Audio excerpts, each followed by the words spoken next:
ഖുർആൻ പറയുന്നു, ചില അവയവങ്ങളെ ദുരുപയോഗം ചെയ്യുന്നവർ. ചെറുപ്പക്കാർ ഒരുപാട് ശ്രദ്ധിക്കേണ്ടതാണ്. സുന്ദരികളാണ് പെൺകുട്ടികൾ നിലക്കണ്ണാടിയുടെ മുമ്പ് പോയി നിന്നിട്ട് ആ കണ്ണാടിയുടെ മുമ്പ് പോയി നിന്നിട്ട് അവര് പറയൂല്ലേ, ചുണ്ട് ചുമത്തുവെച്ചിട്ട് അതേ കവിള് തൊടുപ്പിച്ചിട്ട് മതി വരുന്നില്ല. ഇന്ന് സഹോദരിമാര് പുറത്തിറങ്ങുമ്പോൾ ഇടുന്ന പൗഡർ എന്താ? വെള്ള പൗഡർ അല്ല, പിന്നെയോ റോസ് പൗഡർ അല്ലേ? അതൊക്കെ വീട്ടിൽ കാണും. മയക്കുമരുന്ന് പറഞ്ഞ് ഒരു ഭർത്താവിനെ ഇവിടെ പിടിച്ചു എയർപോർട്ടിൽ ഭാര്യയ്ക്ക് കൊണ്ടുവന്നത് റോസ് പൗഡർ. താത്ത ഇവിടെ നിന്ന് എഴുതി വിടും, മച്ച അവിടെ നിന്ന് കൊണ്ടുവരും. നിക്കറിനും തസ്ബീനൊന്നും കുറവില്ല, കവിള് ചോദ്യമാന്നിരിക്കും ഈ പൗഡർ ഇട്ട. ചില സഹോദരിമാര് പറയും, ഞങ്ങൾ അറിഞ്ഞില്ലായിരുന്നല്ലോ, നാളെ തന്നെ വാങ്ങിക്കണം. താനെ കൊണ്ട് അങ്ങനെ ഉപയോഗം. റോസ് പൗഡർ അത് മുഖത്തിട്ടാൽ കവിളിങ്ങനെ തുടുത്തു ചുമന്നിരിക്കും. അതിട്ടുകൊണ്ട് കല്യാണത്തിന് പോയി കാറ്ററിംഗ് സർവീസുകാരൊക്കെ ഇഷ്ടം പോലെ ചിക്കന്റെ പീസ് ഇട്ട് തരും. കഴിക്കുന്ന സുഖമായിരിക്കല്ലേ, ഇഷ്ടം പോലെ കിട്ടും. വീഡിയോക്കാര് മുമ്പേ നിന്ന് മാറൂല, എപ്പോഴും കൂടെ ഉണ്ടാവും. കാരണം ചുമന്ന പൗഡറാണ് ഇപ്പൊ സഹോദരിമാർ ഉപയോഗിക്കുന്നത്. വെള്ള പൗഡർ മാറ്റി പല മോഡലുണ്ട്. അതിലൊന്നും കിടക്കുന്നില്ല, അതിലൊന്നും സമയമില്ല. ചില അവയവങ്ങൾ ദുരുപയോഗപ്പെടുത്തുന്നവർ. അള്ളാഹു നമുക്ക് തന്നതിൽ വെച്ച് ഏറ്റവും വിലപിടിപ്പുള്ള അവയവമേതാ? അള്ളാഹുവിന്റെ റസൂൽ തന്നെ പറഞ്ഞില്ലേ, അത് ഹൃദയമാണ്, ഹൃദയമാണ്, ഹൃദയമാണ്. 350 ഗ്രാമാണ് ഹൃദയത്തിന്റെ ഭാരം. നമ്മുടെ ഹൃദയം അങ്ങോട്ട് നെഞ്ചങ്ങോട്ട് വെട്ടിക്കീറിയിട്ട് ഹൃദയമെടുത്ത് പുറത്ത് വെച്ചിട്ട് തൂക്കി നോക്കിയാൽ 350 360 ഗ്രാം മാത്രമാണ് ഭാരം വരുന്നത്. 60 സെക്കൻഡ് കൊണ്ട് 72 പ്രാവശ്യം ഇടിച്ചുകൊണ്ടിരിക്കുന്ന നമ്മുടെ ഹൃദയമുണ്ടല്ലോ, ആ ഹൃദയം ഒരു 2-3 സെക്കൻഡ് കൊണ്ട് നിന്ന് പോയാൽ അതിന്റെ പേരാണ് ഹാർട്ട് അറ്റാക്ക് എന്ന് പറയുന്നത്. അതിന്റെ പേരാണ് ഹാർട്ട് അറ്റാക്ക് എന്ന് പറയുന്നത്. അള്ളാഹു നമ്മെ പെട്ടെന്നുള്ള മരണങ്ങളെ തൊട്ട് കാത്തു രക്ഷിക്കട്ടെ. സൈലന്റ് അറ്റാക്കുകളെ തൊട്ട് അള്ളാഹു നമ്മെ കാത്തു രക്ഷിക്കട്ടെ. 27-ാം രാവിൽ വള്ളക്കടവ് പള്ളിയിൽ എഴുത്തിക്കാതിരുന്ന ചെറുപ്പക്കാരൻ മുഹമ്മദ് യൂസുഫ് 27-ന് പകലിൽ വൈകുന്നേരത്തോടുകൂടി വള്ളക്കടവ് പള്ളിയുടെ ഖബർസ്ഥാനിൽ കൊണ്ടുവന്ന് അടക്കം ചെയ്തു. 2 മക്കൾ യതീമീങ്ങളാണ്. വള്ളക്കടവിന്റെ പരിസരത്ത് ഒരുപാട് പാവപ്പെട്ടവരുണ്ട്, കോളനികളുണ്ട്, ഒരുപാട് ചെറിയ ചെറിയ വീടുകളുണ്ട്. അല്ലാഹുവേ, ആ മരണ വീട്ടിലേക്ക് ഞാനൊന്ന് ദ്വാരക്കാൻ പോയപ്പോൾ കട്ടിലിന് മുകളിലിരിക്കുന്ന പ്രിയപ്പെട്ട ഉമ്മ ചാടി എഴുന്നേറ്റിട്ട് പൊട്ടിക്കരയുകയാണ്. എന്റെ കൂടെ വന്ന ചെറുപ്പക്കാർ ഇവിടെ ഉണ്ടാവും അത് കേൾക്കാൻ. സുബ്ഹാനല്ലാഹ്, യൂസുഫ് എന്ന് പറയുന്ന പ്രിയപ്പെട്ട പൊന്നുപോൽ 27-ാം രാവിലെ ആ പള്ളിയിൽ വന്നിട്ട് എത്തിക്കാവുന്ന സഹോദരനാണ്. 2 മക്കളെ യതീമാക്കിയിട്ട് അന്നത്തെ രാത്രിയിൽ സൈലന്റ് അറ്റാക്ക് വന്ന് മരണപ്പെട്ടു പോയി. പിന്നെ കണ്ണു തുറന്നില്ല. അത്താഴം കഴിച്ചുകൊണ്ട് വീട്ടിലേക്ക് പോയ സഹോദരനാണ്. സുബൈക്ക് പള്ളിയിൽ പോകണം, ഞാനൊന്ന് മയങ്ങട്ടെ എന്ന് പറഞ്ഞ് കിടന്നവനാ എഴുന്നേൽക്കുന്നില്ല. വിളിക്കുമ്പോ ശരീരം മരവിച്ചു പോയി. അല്ലാഹുവേ, ആരും അറിയാതെ അടുത്ത് കിടന്ന് മരിക്കുന്ന ഒരവസ്ഥ ഞങ്ങൾക്ക് വരുത്തില്ല. അല്ലാഹ്, കൂടെ കിടക്കുന്ന ഭാര്യ അറിയുന്നില്ല, മക്കൾ അറിയുന്നില്ല. അതാണല്ലോ പുതിയ അറ്റാക്ക് എന്ന് പറയുന്നത്. എങ്ങനെയാണ് പുതിയ അറ്റാക്ക്? എങ്ങനെയാണ്? ആരും അറിയാതെ പെട്ടെന്ന് മരണപ്പെടുക, ആരും അറിയാതെ പെട്ടെന്ന് മരണപ്പെടുക. അല്ലാഹുവേ, ഞങ്ങളെ നീ കാത്തു രക്ഷിക്കണേ അല്ലാഹ്. അങ്ങനെ ഒരു മരണം നീ ഞങ്ങൾക്ക് തരില്ലേ അല്ലാഹ്. ഭർത്താവിനെ പിടിച്ചു കുലുക്കി നോക്കുമ്പോ ശരീരം വല്ലാതെ ഉറന്നിരിക്കുകയാണ്, നെഞ്ചുവല്ലാതെ കൂടിയിരിക്കുകയാണ്. മരണം നടന്നിട്ട് ഒരുപാട് സമയമായി. അല്ലാഹുവേ, ആ പ്രിയപ്പെട്ട സഹോദരന്റെ ഖബർ നീ വിശാലമാക്കി കൊടുക്കണേ അല്ലാഹ്. ആ പാവപ്പെട്ട മക്കളെ യതീമിന്റെ സങ്കടം അറിയാതെ നീ വളർത്തിക്കൊണ്ട് വരണേ അല്ലാഹ്.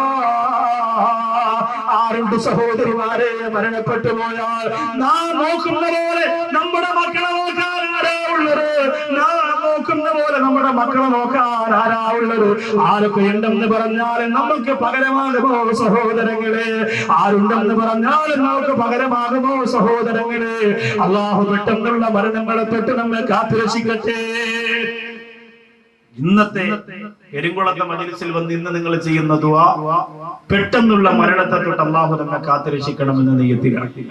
മാമരുഭൂമിയും ഭരതകാടും തീർത്തവനേ എൻ തമ്പുരാൻ, മണ്ണും മലരും മണവും മധു തീർത്തവനേ യാദൽ ജലാല്.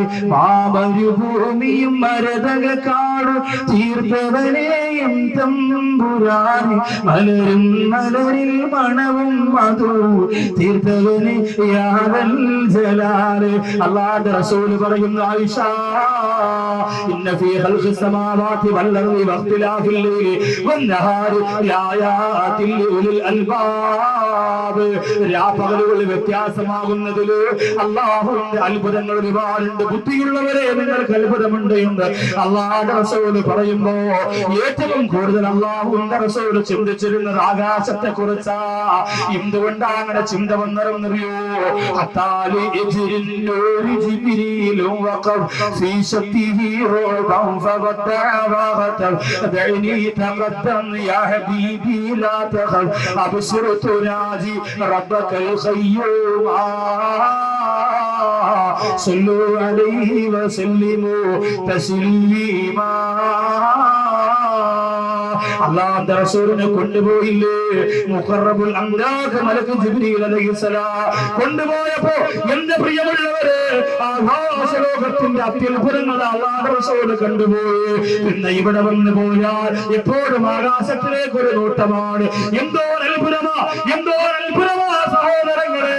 ബഹുമാനപ്പെട്ട ഗസാലി ഇമാം റളിയല്ലാഹു അൻഹു ഇഹ്യാ ഉലൂമുദ്ദീനിൽ പറയുകയാ, മനസ്സിന് വിഷമം വന്നാൽ, മനസ്സിന് സങ്കടം വന്നാൽ ആകാശത്തിലേക്ക് നിങ്ങൾ നോക്കിക്കഴിഞ്ഞാൽ അല്ലാഹു നിങ്ങളുടെ സങ്കടം നാട്ടിത്തരുമെന്ന് അബൂ ഹാമിദ് ഗസാലി റളിയല്ലാഹു അൻഹു പറയുകയാ. ദുഃഖം വന്നിരിക്കുന്നവരെ, പ്രയാസം വന്ന് തളം കെട്ടി നിൽക്കുന്നവരെ ആകാശത്തിലേക്ക് നിങ്ങളൊന്ന് കണ്ണോടിച്ചു പോയാൽ നിങ്ങളുടെ മനസ്സിന്റെ സങ്കടം അല്ലാഹു മാറ്റിത്തരുന്നതാണ്. അത്ഭുതമേ ആകാശം, അത്യത്ഭുതമേ ആകാശം. ആകാശലോകത്തിന്റെ അനുഗ്രഹങ്ങളായ നക്ഷത്രങ്ങള്, താരകോടികള്, ചന്ദ്രനക്ഷത്രാദികളെല്ലാം അത്ഭുതം തന്നെയാണ്. എന്റെ പ്രിയമുള്ളവര്, ഇന്ന് വരെ നിങ്ങൾ ചിന്തിച്ചിട്ടുണ്ടോ? എന്റെ ചെറുപ്പക്കാരെ എന്താ ചിന്തിക്കുന്നത്? ഫേസ്ബുക്ക് ഓണാക്കി പോയാൽ, നെറ്റിലേക്ക് പ്രവേശിച്ചു പോയാൽ സുന്ദരികളായ പെൺകുട്ടികളുടെ ശരീര സൗന്ദര്യത്തെ കുറിച്ച് ചിന്തിച്ചുകൊണ്ട് സമയം കളയുന്ന ചെറുപ്പക്കാരാ. എന്റെ തലച്ചോറിന്റെ ഉറക്കം കെടുത്തുന്നത് എത്രയോ തരുണീമണികളാണ്. ഫേസ്ബുക്ക് അങ്ങോട്ട് ഓണാക്കിയാൽ നല്ല ഓറഞ്ചിന്റെ നിറത്തിലുള്ള പെണ്ണിന്റെ ഫോട്ടോ, ഫാത്തിമ, സന, ആയിഷ, ഹൊന, അങ്ങനെയൊക്കെയാണ് പുതിയ പേര്. ഈ പേരൊക്കെ ഇട്ടിട്ട് ഇങ്ങനെ അടിച്ച് രണ്ട് കുത്തങ്ങിടും. ഇത് ഏതെങ്കിലും ചിലപ്പോ മൂന്നര പെണ്ണുങ്ങളായിരിക്കും. പക്ഷെ ഫോട്ടോ കിട്ടാനാണ് ആർക്ക് പാട്. ഈ ഫോട്ടോ അങ്ങോട്ട് വെക്കുമ്പോ ചെറുപ്പക്കാരിങ്ങനെ ഫേസ്ബുക്കിൽ നോക്കിക്കൊണ്ടിരിക്കുമ്പോ ഫ്രണ്ട് റിക്വസ്റ്റ് ഫാത്തിമ, സന. അപ്പൊ കൂട്ടുകാരനോട് എടാ നിന്റെ മൊബൈലിൽ വന്നോ മറ്റേ സാധനം, എന്റെ ഒന്നടിയോ ഒന്നും പറയണ്ടടാ.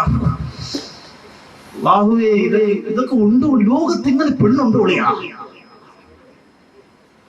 ഓരോ ദിവസവും കാണുന്ന പെൺകുട്ടികൾ ബാക്കിയുള്ള പെണ്ണുങ്ങളെക്കാളും സൗന്ദര്യമുള്ളതായിട്ട് നിനക്ക് തോന്നിപ്പിക്കും എന്നതാണ് ഇബ്ലീസിന്റെ ഒന്നാമത്തെ ആയുധം. നിന്റെ ഭാര്യയെക്കാളും സൗന്ദര്യം ബാക്കി എല്ലാവരുടെ ഭാര്യയ്ക്കുണ്ടാവും, ഇല്ലേ? അത് ഉറപ്പാസായ. നിങ്ങൾ പെണ്ണാണാൻ പോയപ്പോ തിമിരുമായിരുന്നു, നോക്കണമായിരുന്നു എന്ന് പറഞ്ഞു. അന്ന് നാണം കുടുങ്ങി ഉള്ളതാവട്ടെ എന്ന് പറഞ്ഞ് വരാതെ നോക്കി കെട്ടണമായിരുന്നു. പിന്നീട് കെട്ടിയിട്ട് ഷാനവാസിന്റെ കണ്ടോടാ, ഷംനാദിന്റെ കണ്ടോടാ, എനിക്ക് മാത്രം എന്ന് ദീർഘശ്വാസം വിട്ടിട്ടൊന്നും കാര്യമില്ല. അന്ന് നോക്കി കെട്ടണം. ഇന്ന് പിന്നെ കണ്ണു കാണാൻ പറ്റില്ല, മുടി ഇങ്ങനെ ഇട്ടിരിക്കുന്നത്, ഇങ്ങനെ നോക്കുക അല്ലേ? അപ്പൊ അതുകൊണ്ട് എന്റെ ചെറുപ്പക്കാരാ, എല്ലാ ചെറുപ്പക്കാരുടെ ഭാര്യമാർക്കും എന്റെ ഭാര്യക്കാരുടെ സൗന്ദര്യമുണ്ട്. നിങ്ങളുടെ തീരുമാനം അങ്ങനെയാ. അതാണ് ഇബ്ലീസിന്റെ ഏറ്റവും വലിയ ശത്രുത.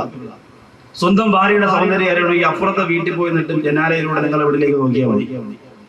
അപ്പുറത്തെ വീട്ടിൽ പോയിട്ടേ രണ്ടാമത്തേലേക്ക് ജനാല തുറന്നിട്ട് നിന്റെ സ്വന്തം വീട്ടിലേക്ക് നോക്കുമ്പോ നീ പറയും, ഒന്നോ ഒരു അടിപൊളി പെണ്ണോട് നിൽക്കുന്നല്ലോ, നിന്റെ വെണ്ണ ഏട്ടു എല്ലാം കൂടെ കിടന്നിട്ട് നീ അറിഞ്ഞില്ല. ഇപ്പൊ അപ്പുറത്തൊന്ന് മാറി നോക്കിയപ്പോഴാ സൂപ്പർ സൂപ്പർ. ഇതെന്തേ നമുക്ക് തോന്നുന്നത്?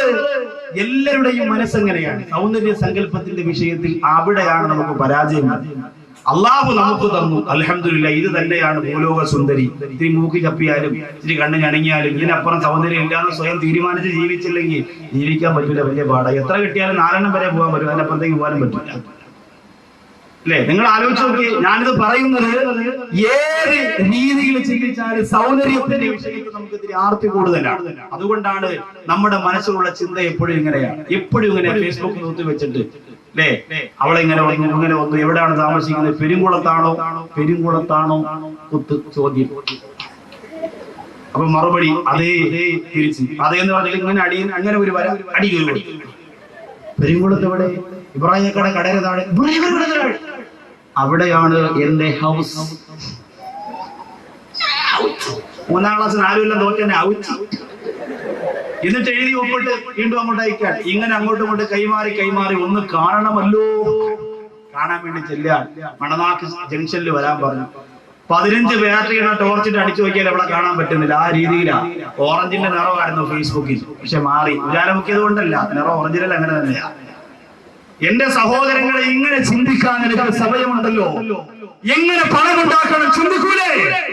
ഈ ഭാര്യമാർ നിങ്ങളെ ചിന്തിപ്പിക്കൂലേ? രാത്രി വന്ന് ഇങ്ങനെ കട്ടിലിരിക്കുമ്പോ പറയും, ഇങ്ങനെ പോയാൽ മതിയോ, ശൈല വീട് വെച്ചു, ജുനൈദ വീടിന്റെ തറക്കല്ലിട്ട്, സൈനവ കുറ്റിയടിച്ച്, നിങ്ങൾ